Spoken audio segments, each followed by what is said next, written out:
Bonjour à tous, j'espère que vous allez bien. Dans les vidéos précédentes, je vous avais parlé de 3 vlogs qui devaient sortir, mais l'événement a été annulé, du coup, on est confiné. Donc, je me dis que je vais faire une story time et que je vais niquer mes cheveux.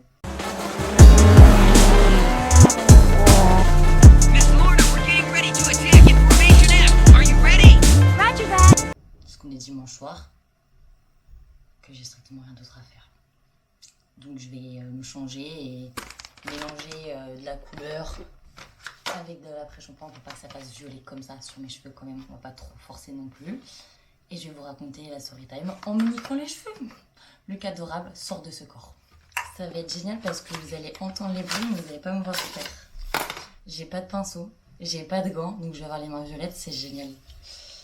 Donc, la story time du correspondant espagnol.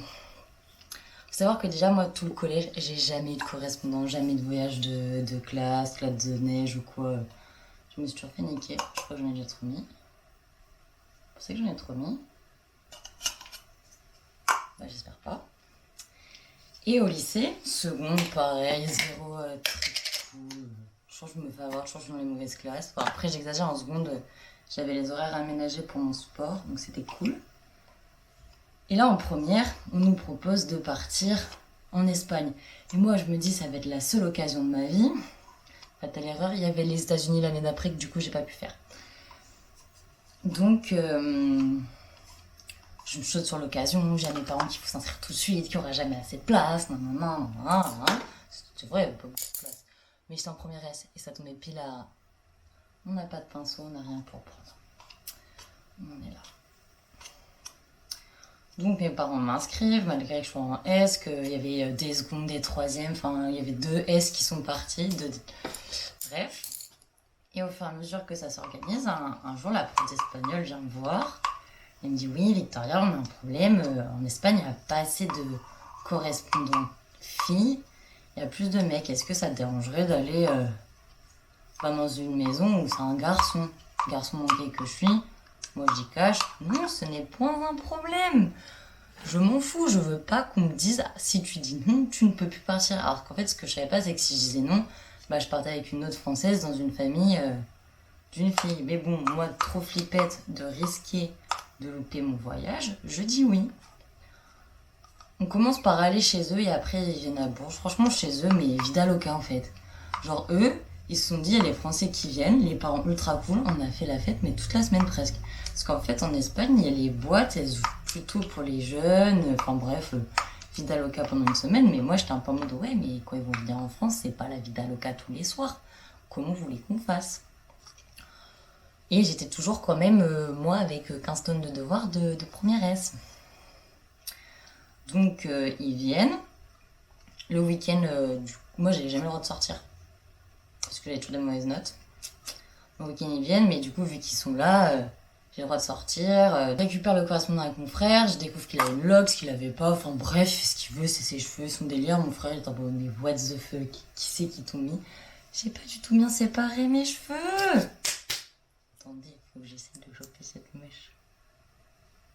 Et donc le week-end, on sort. La semaine, mes parents sont stricts et c'est logique, on a 16 ans, on n'est pas là pour aller en bois, dans les bars et les boîtes la semaine. Et donc, moi, je lui explique que les autres, ils vont peut-être sortir, je vais voir pour qu'on passe le maximum, et moi, j'ai mes DS, enfin, j'ai ma vie. Frère, c'est pas parce que t'es là que je vais foirer mon année, quoi. Déjà qu'elle était à moitié déjà foirée, hein, surtout que je la rattrape. Donc, le mercredi, vu que moi, je devais réviser mon DS, je le confie à une pote, et elle va avec lui en ville, et à un moment, il lui demande d'aller chez un perceur, un endroit qui vend des piercings. Elle comprend pas trop, et puis tu sais, elle réalise pas, et je pense que moi-même j'aurais pas réalisé, ou j'aurais réalisé dans la boutique et peut-être que j'aurais réussi à stopper le truc. Donc elle l'emmène et il achète un petit piercing, je sais plus s'il lui avait dit que c'était pour le smiley, enfin bref. Il rentre chez moi, moi je suis en train de réviser, ma mère elle essaie de parler avec lui, ma mère parle pas un mot d'espagnol, blablabla, et la soirée se fait, on sort pas, je sais pas si les autres étaient sortis, je me souviens plus depuis le temps. Et le lendemain matin, quand on va au lycée, j'ai trop de couleurs. Beaucoup trop de couleurs. Et les mains violettes. Je me dépêche pour aller me laver les mains. Je vais me laver les mains et après je vous finis de vous expliquer. Donc, le lendemain on va au lycée et là il ouvre la bouche sur le trajet pour montrer qu'en fait qu'il a un piercing de smiley. Donc moi j'ai cru en fait que la veille ma pote chez le perceur elle avait réussi à faire croire qu'il avait 18 ans et qu'il s'était fait là-bas. Donc j'ai un peu vrillé. Mais je me suis dit bon c'est pas grave, mes parents le verront pas et tant pis tu vois, c'est fait, fuck quoi. C'est pas mon problème, il va bientôt rentrer chez lui. Il devait partir le vendredi matin, tant pis quoi. Donc le jeudi, moi j'avais le conseil de classe et il y avait un repas au lycée, donc les autres s'occupent de lui et moi je devais les rejoindre. Et je m'en prends une pleine gueule au conseil de classe. Donc, autant vous dire que déjà, j'avais pas envie de sortir, mais j'avais plus du tout envie de sortir. Et j'avais pas le droit, donc moi je commence à parler avec les profs, bah écoutez, s'il y a un autre élève qui le ramène, au pire, machin, et ils me font non, ça se passe pas comme ça, il est sous la responsabilité de tes parents, donc si les parents veulent pas, vous sortez pas. Et là, ultra mal vécu. Genre lui, il voulait absolument faire la fête. Frère, on est à Bourges. Faire la fête un jeudi soir quand t'as pas 18 ans à Bourges, tu vas pas faire grand chose parce que même quand t'as 18 ans, tu fais pas grand chose. Au mieux, tu finis à ce qui m'entend le pongé avant d'été le cul. Ceux qui sont pas de Bourges, vous allez vous dire, what the fuck, c'est le nom des boîtes de nuit ici. Le cul, t'avais des grosses fresques, de grosses bites sur tous les murs. Franchement, quand t'es correspondant espagnol, est-ce que c'est vraiment ça que t'as envie de voir de la France? Je pense pas. Donc du coup, on rentre, il claque un peu la porte de sa chambre, machin. Et le lendemain, bah, je le ramène au bus avec tout. J'ai les mains violettes, c'était sûr. Je le ramène au bus avec tous ses potes, hein, il rentre en Espagne. Et puis bah, ma mère fait le ménage de sa chambre. Donc déjà, elle retrouve 1 milliard de mouchoirs dans sa chambre. C'est un ado, c'est un garçon. Ma mère, au premier abord, se dit « Ah super, il a passé la semaine à se masturber chez nous. » Et après, elle voit qu'il y a du sang. Elle a dû mettre des gants et tout pour ramasser. Donc là, elle panique un peu. Et je lui dis, bah, quand il allait en ville avec ma pote, ils sont allés chez le perceur et il a acheté un piercing parce que ça se trouve, peut-être que le perceur a dû refuser de lui faire, je sais pas.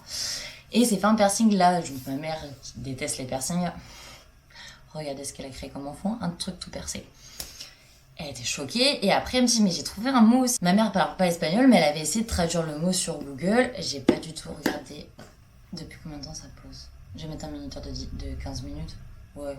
Pire, pas grave, je vais niquer mes cheveux puisqu'ils le sont déjà. On n'est plus à ça près. Et donc ma mère traduit le mot et en gros, elle a juste compris qu'il y avait marqué fils de pute, quoi, ou fille de pute. En gros, elle nous a insulté, elle nous a dit que c'était éclaté, parce que le samedi on l'avait fait visiter, ou le dimanche on l'avait fait visiter. Enfin, en gros, elle avait critiqué tout ce qu'on lui avait fait faire. Et moi, j'étais au bout de ma vie, genre j'avais accepté d'avoir un garçon parce que j'étais en mode de toute façon, je suis un garçon manqué, donc c'est sûr que ça passera, machin. Il n'y a pas de risque et tout, pour que derrière on se fasse insulter, juste parce que bah j'ai pas voulu faire la vie d'allocat en première, parce que mes études étaient plus importantes que correspondant. Je sais pas du tout ce qu'il est devenu, je m'en fous en vrai, à vrai dire, mais ça m'a traumatisée. Je pense que plus tard on m'aurait reproposé d'accueillir un étranger chez moi, j'aurais fait non merci. Et donc j'aurais jamais dû me précipiter sur ce voyage et attendre qu'il propose les États-Unis pour la terminale, je pense, honnêtement. Je vais laisser poser et je vous montrerai le résultat juste après quand ça aura séché et que j'aurai fait un petit make-up, tard les familles, tard les bad bitch. Je suis trop contente. Ça rend trop bien. Bon, j'espère que cette petite story time vous a plu, plus ce massacre capillaire, ça va. C'est pas si catastrophique, on c'est loin d'être parfait. Hein. Je les ai attachés comme ça pour qu'on voit mieux. Mais si je détache, bah ça se voit pas trop, donc c'est parfait. Puisque sinon je vais être dans la grosse merde. Comme ça se voit. Oh my god.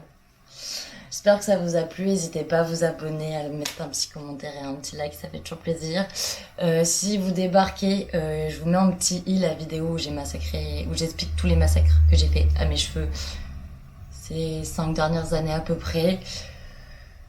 Oh là là. Puis bon, confinement à tous, hein. Bisous.